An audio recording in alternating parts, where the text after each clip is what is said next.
JAS की online study में कक्षा 9 के विद्यार्थियों का एक बार पुनः हार्दिक स्वागत है। और पिछली कविता हमने मानविकरण अलंकार की पढ़ी थी, कवि केदारनाथ अग्रवाल की।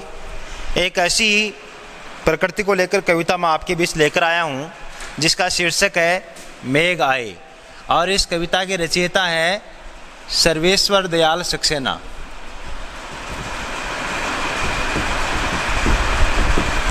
सर्वेश्वर दयाल सक्सेना का संक्षिप्त परिचय मैं आपको बताऊं। सक्सेना साहब का जन्म सन 1927 को हुआ था, 1927, उत्तर प्रदेश के बस्ती जिले में हुआ था। इलाहाबाद से आपने उच्च शिक्षा ग्रहण की और प्रारंभिक शिक्षा अपने उत्तर प्रदेश के बस्ती जिले में ग्रहण की थी। स्वतंत्रता आंदोलन के दौरान आपने दिनमान और पराग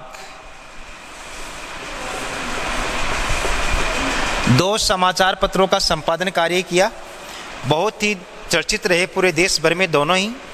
और इसके अलावा आपने बालकों के लिए अर्थात बच्चों के लिए चर्चे और चरखे स्तंभ निकाला।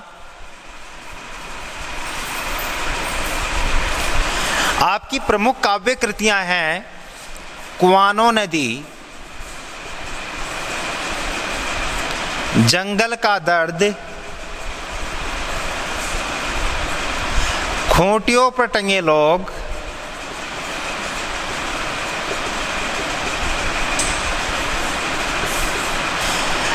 देखिए खूंटियों पर टंगे लोग रचना को 1982 में साहित्य अकादमी पुरस्कार मिला। 2 नंबर का पुरस्कार है, साहित्य की दुनिया का सबसे बड़ा पुरस्कार है। साहित्य अकादमी 1982 में मिला, खूंटियों पर टंगे लोग। और सर्वेश्वर दयाल सक्सेना बहुमुखी प्रतिभा के कवि माने जाते हैं। कैसे माने जाते हैं? आपने कहानियां भी लिखी हैं, नाटक भी लिखे हैं, संस्मरण भी लिखे हैं और कविताएं भी लिखी हैं। अर्थात लगभग साहित्य की हर विधा पर कलम चलाई है। आपका सर्वाधिक चर्चित नाटक रहा बकरी। कौन सा? बकरी नाटक काफ़ी चर्चित रहा और आज भी सबसे अधिक पढ़ा जाने वाले नाटकों में शामिल है। प्रस्तुत कविता जिसका शीर्षक है मेघ आए। प्रस्तुत कविता एक प्रतीकात्मक कविता है। कैसी कविता है? अगर आपको इसका काव्य सौंदर्य लिखना पड़े तो ये कविता एक प्रतीकात्मक कविता है। पहली बात, जिसमें मेघ शहर का व्यक्ति है और इस शहरी व्यक्ति अर्थात शहरी व्यक्ति का जो ससुराल है वो कहाँ है? गांव में है। मतलब ये कह सकते हैं कि शहर का एक अच्छे स्टैंडर्ड का दामाद है। कौन? मेघ। और ये जब आते हैं तो गांव में क्या हलचल होती है? शहरी दामाद जब गांव में आते हैं तो उनका आदर सत्कार किस प्रकार होता है, प्रस्तुत कविता हमें अच्छी तरीके से बताती है।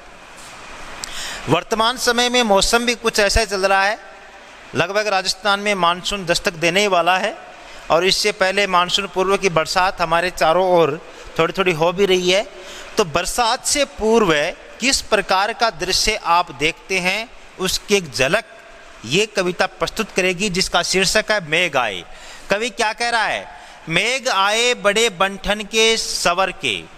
कोई भी जब ससुराल जाता है तो बंठन के जाता, सज के जाता, सवर के जाता है, अर्थात अच्छी तरीके से तैयार होकर जाता है। तो कवि ने दामाद जी के बारे में बताया। दामाद जी कौन है? मेघ। ये कैसे आए हैं? बंठन के आए हैं, सज के आए हैं, सवर के आए हैं। आगे आगे नाचती गाती बयार चली। जब दामाद ससुराल में जाते हैं और सालियाँ बीच राह में देख लेते हैं कि दामाद जी आ रहे हैं, जीजा जी आ रहे हैं, तो सालियों में एक अजीब तरह का उत्साह होता है। तो यहाँ पर हवा है, बयार यानी हवा। देखो, बरसात होने से पूर्व 15-20 मिनट बढ़िया हवा आती है, थोड़ी आंधी सी भी आती है, धूल उड़ती है, तो मतलब वो संदेश है कि थोड़ी देर बाद में मेघ आ रहे हैं। और यहाँ मेघ प्रतीक किसके हैं?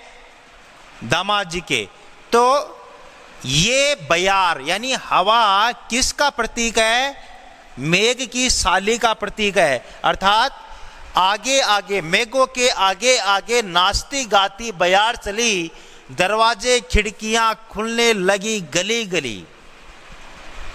अब जब साली दौड़ती है घर के आंगन में तैयारियां करने के लिए, जब 2-4 कमरे तो खोलेगी, है ना, तो जब आंधी आएगी तो दरवाजे और खिड़कियां अपने आप खुलने लग जाएंगी। गली गली अर्थात हर गली में दरवाजे और खिड़कियां खुलने लग जाती हैं। पाहुन ज्यों आए हो गांव में शहर के। पाहुन यानी मेहमान, पावना या अतिथि। ऐसा लग रहा है मानो गांव में शहर के मेहमान आ चुके हो। पाहुन आए हो ज्यों गांव में शहर के, ज्यों आ गया। जानो, जनू, मानो, मनु, मनहु ऐसे वर्ड आ जाते हैं तो मानो ऐसा लग रहा है, यह भाव निकल रहा है। तो अलंकार कौन सा हो गया? उत्प्रेक्ष अलंकार है इस लाइन के अंदर। अब अगला नंबर किसका आता है? पेड़ झुक झांकने लगे गर्दन उचकाए। अब ये समाचार मिला कि मेघ आ रहे हैं, तो गांव के जितने पेड़ हैं वो गर्दन ऊंची कर करके और मेघों को निहार रहे हैं, देख रहे हैं। क्या? गर्दन उचकाए, गर्दन को ऊंचा करके। पेड़ प्रतीक है गांव के सामान्य व्यक्ति का। गांव के जो आम लोग होते हैं वो दामाद जी के आने पर नमस्कार करते हैं, हाय हेलो करते हैं, हालचाल पूछते हैं और उनका स्वागत करते हैं। तो यहाँ पर पेड़ है वो गांव के सामान्य व्यक्ति का प्रतीक है। दूल बागी घाघरा उठाए, अर्थात यहाँ घाघरा स्थानीय जो परिधान है, जैसे राजस्थान में पहनने का स्थानीय नाम है, और जिसको अपन कहते हैं जो महिलाएं पहनती हैं, दूल बागी घाघरा उठाए। और इसका मतलब यहाँ प्रतीक अर्थ क्या है कि बहुत ही शीघ्रता से कार्य कर रही है। किससे? शीघ्रता से। अब ये कौन हो सकती है? ये हो सकती है दामाद जी की साली हो सकती है, अर्थात साले की पत्नी हो सकती है कि वो धूल बागी घाघरा उठाए, अर्थात जल्दबाजी में, और क्या मेहमान के स्वागत के लिए बहुत कदम उठा रही है। बाकी चितवन उठा नदी ठिठकी घूंघट सरके। और बाकी चितवन अर्थात टेढ़ी नजरों से, तिरछी नजरों से। किसने? टेढ़ी नजरें उठाकर नदी ठिठकी। नदी आराम से प्रवाहित हो रही थी, बह रही थी। ऐसे में नदी ठिठक गई, वहीं रुक गई। क्या समाचार सुनकर? मेघों का समाचार सुनकर। और घूंघट सरके, नदी ने तुरंत अपना घूंघट सरकाया। दामाद जी आगे कहीं मुंह न देख ले, इसलिए नदी ने अपना घूंघट सरकाया। नदी किसका प्रतीक है? नदी गांव की विवाहित महिला का प्रतीक है। किसका प्रतीक है?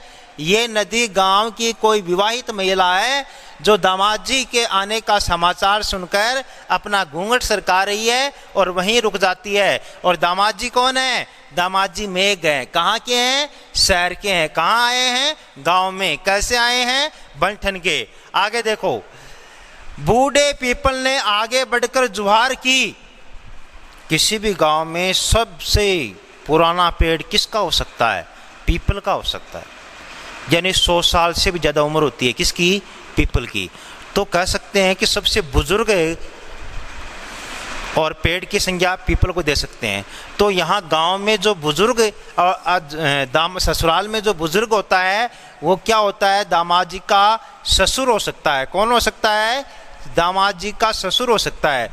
तो बूढ़े पीपल ने आगे बढ़कर जुहार की। जुहार का मतलब है स्वागत किया, अभिनंदन किया, वंदन किया, प्रणाम किया।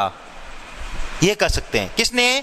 बूढ़े पीपल ने। अर्थात पीपल सबसे पुराना पेड़ होता है गांव में और सबसे ज़्यादा ऑक्सीजन देता है, सबसे ज़्यादा छाया देता है, सबसे ज़्यादा ये शीतलता प्रदान करता है। तो बूढ़े पीपल ने आगे बढ़कर स्वागत किया और क्या कह रहे हैं? अब ये बात कौन कहेगा?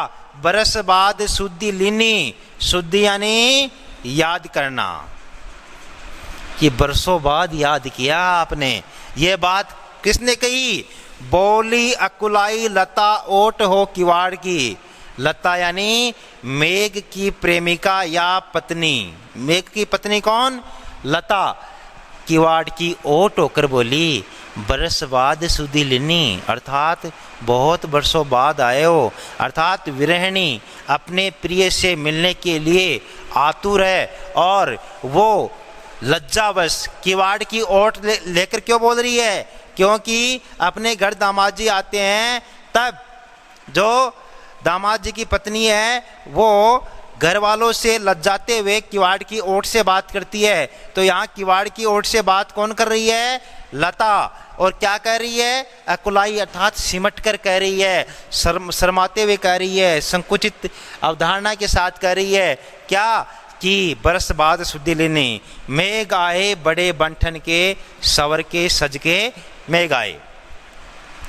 क्षितिज अटारी गहराई दामिनी दमकी। अब जब मेघ आते हैं तो क्षितिज अपने किताब का भी नाम है। क्षितिज किसे कहते हैं? जहां धरती व आसमान कुछ कुछ मिलते हुए दिखाई देते हैं वो क्या कहलाता है?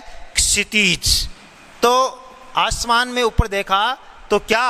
अटारी अर्थात अटालिकाएं। अटारी किसको बोलते हैं? अटालिकाओं को बोलते हैं। तो क्षितिज में, दूर आसमान में अटारी, अटालिका, बादलों की अटालिका, गहराई, दामिनी दमकी। दामिनी यानी बिजली। जब मेघ आते हैं, बादल बरसते हैं तो बिजली, दमकी यानी चमकी। बिजली क्या करती है? चमकती है। क्षमा करो गांठ खुल गई अब भरम की। गांव के सभी लोगों ने, ससुराल के सभी सदस्यों ने क्या कहा? पेड़ ने, अलावा इसके नदी ने, अलावा इसके धूल ने, आंधी ने, सब ने क्या कहा? क्षमा करो, हमें माफ़ करना दामाद जी, हम आपके बारे में पता नहीं क्या क्या सोच रहे हैं। अब हमारे भरम की हर गांठ खुल गई है। अब हमें भरम क्या था कि पता नहीं आप आओगे या नहीं आओगे। आप नाराज़ हो गए हैं, शायद आप लेट आएंगे, आपको मनाना पड़ेगा, और आप हमसे कोई गलती हो गई है इस कारण आप नहीं आ रहे हो। ये तमाम बातें हमारे भ्रम की थी। लेकिन अब हमारा हर भ्रम दूर हो गया है, हमारे हर भ्रम की गांठ खुल गई है। हमें क्षमा करना। बांध टूटा झरझर मिलन के असरू ढर के। अब जब मेघ आएंगे, बरसात होगी, नदियों में पानी आएगा, पानी बांध में जाएगा, बांध भरेगा, तो ये सभी कार्य तो होने हैं। तो यहाँ पर बांध टूटा अर्थात बांध पानी से भर गया, झरझर अर्थात झरना बहने लगा, मिलन के अश्रु ढर के अर्थात खुशी के आंसू। किसके आंसू?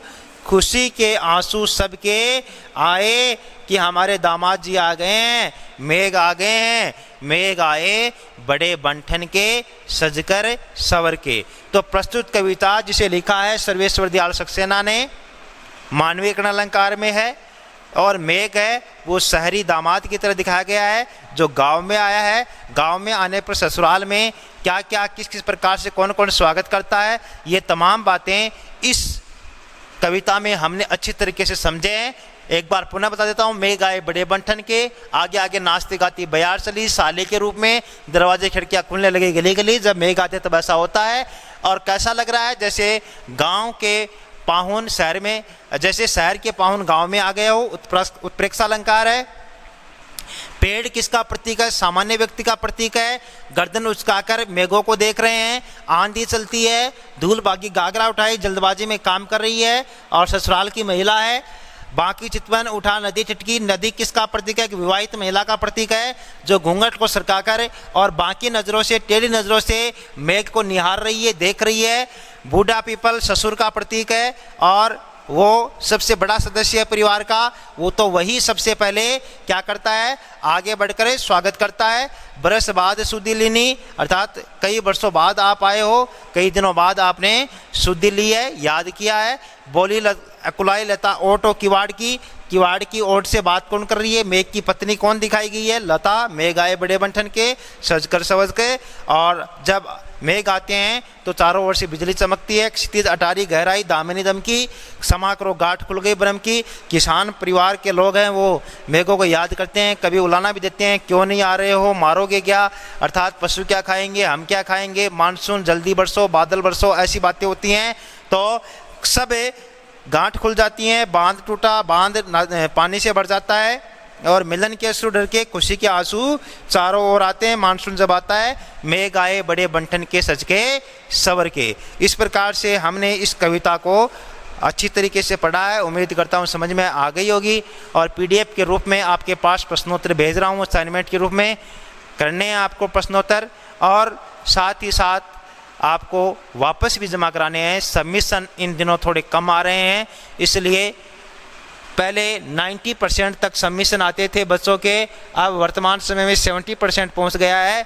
तो सबमिशन में आप किसी भी प्रकार की कोताही न बरते, ये उम्मीद करता हूं। बहुत अच्छी तरीके से आपको पढ़ाई करनी है, कविता को बार बार समझना है, देखना है। आज के लिए बस इतना ही, बहुत बहुत धन्यवाद।